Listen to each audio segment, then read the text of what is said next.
ongoing hostage negotiations do continue, but Hamas demands that Israel stop flying surveillance drones over their airspace.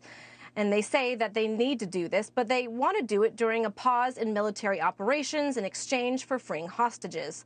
The Israeli military has been flying drones over the skies of Gaza for hours on end, virtually every day during military operations. They're using them as a primary means of surveillance to monitor the battlefield.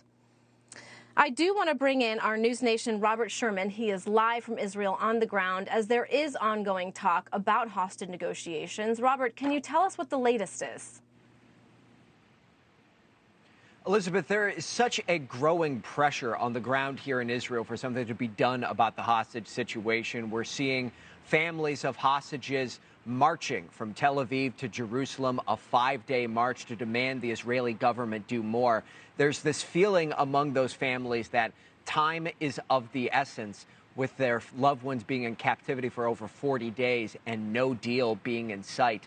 That can especially be said for the family of Ari Zalmanovich after Hamas released a propaganda video of him today in their custody.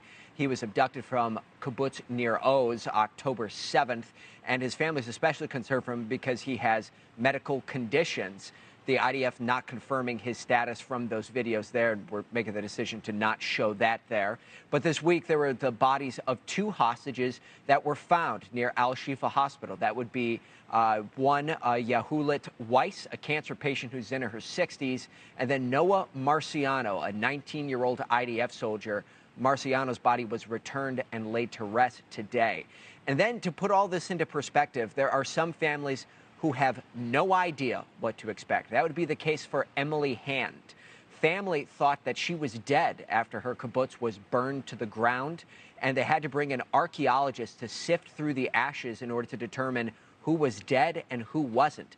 They couldn't find her DNA, so now believe that she's being held by Hamas in the Gaza Strip.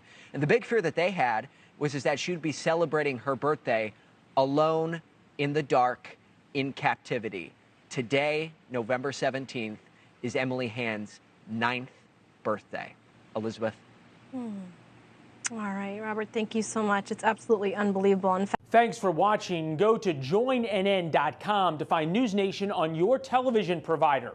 And don't forget to click the red subscribe button below to get more of NewsNation's fact-driven, unbiased coverage.